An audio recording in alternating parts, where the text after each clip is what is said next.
It's the middle of the school holidays and it's an overcast morning with rain threatening. Most of the children would be staying at home, playing around the house, making mother's job a little more difficult. What sort of activities have been arranged for the children?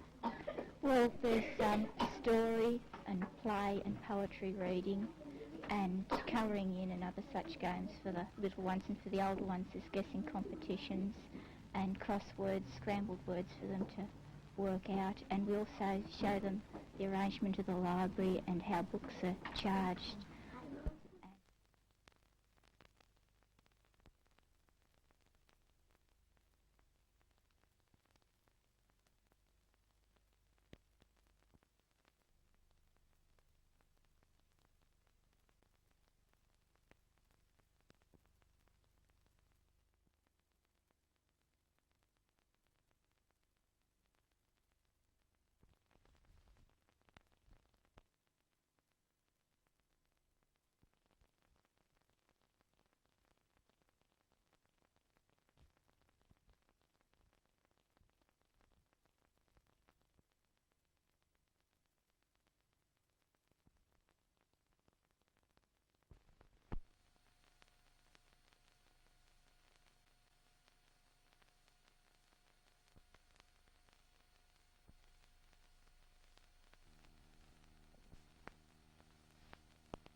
Mrs. Agar, I believe you live near, close to this house. Yes, 2 doors away. And what do you know about it?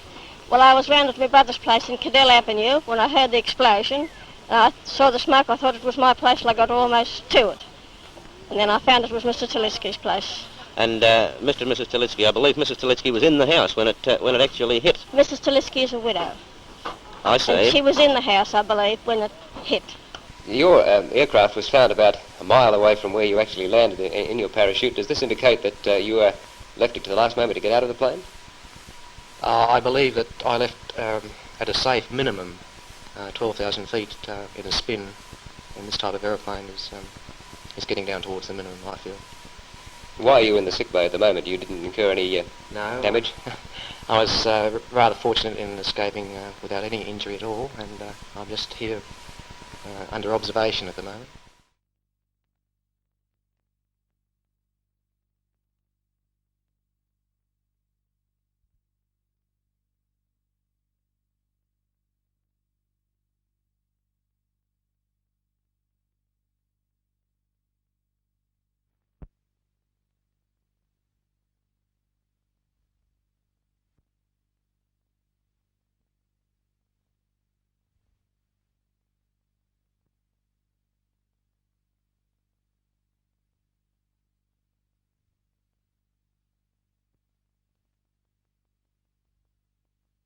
It was a very pleasant surprise rather than a red herring.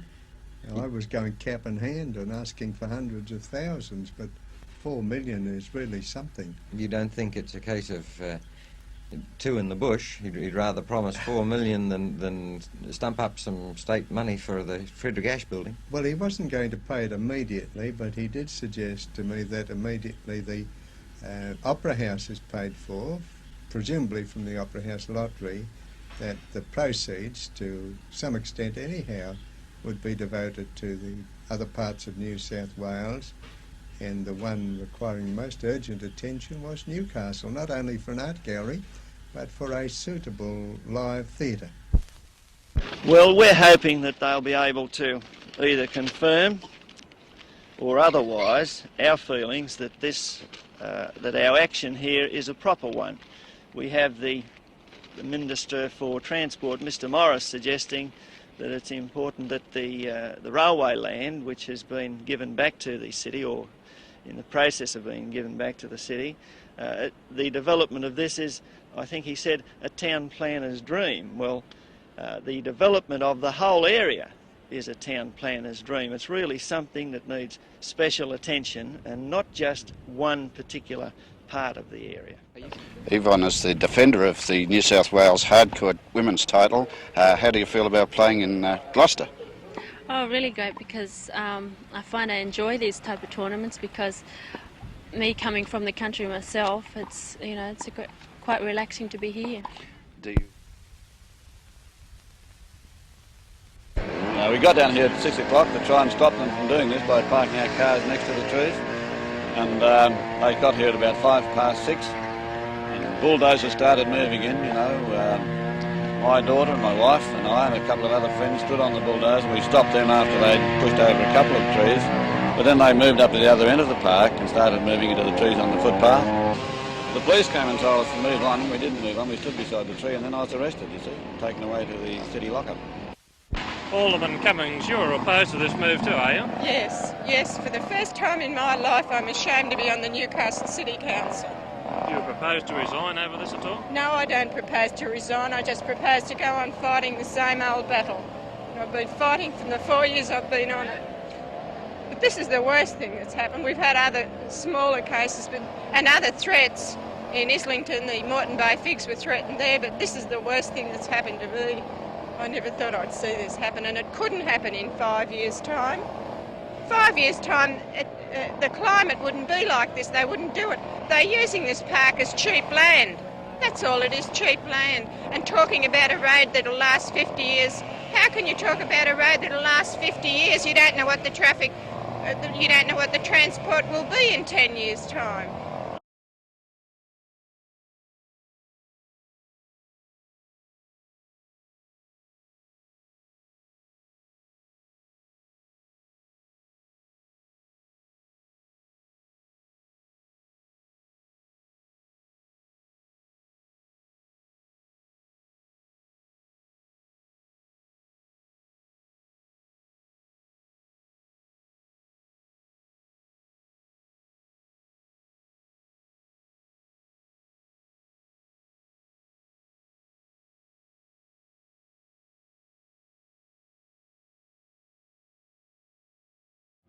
The koala population at Tomago, north of Newcastle, has been dramatically reduced in the past couple of years. In 1994, there were more than 400 living in the wild. Today, there'd be lucky to be more than 100. The University of Newcastle was established in 1951 as a college of the University of New South Wales. In 1964, it was granted autonomy and was moved from the original Ties Hill site to the present campus at Shortland. Today, 4,500 full and part-time students study within the university's 8 faculties. During its relatively short life, the university has gained international recognition for its progressive medical school.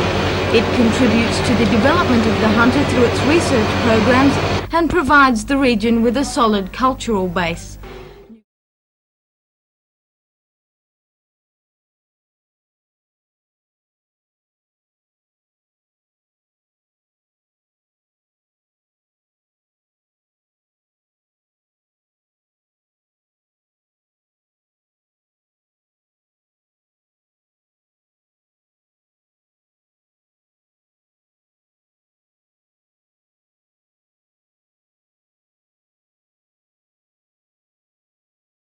Mr. Hawke, always the showman, got into the task of planting a special Moreton Bay fig tree with great gusto.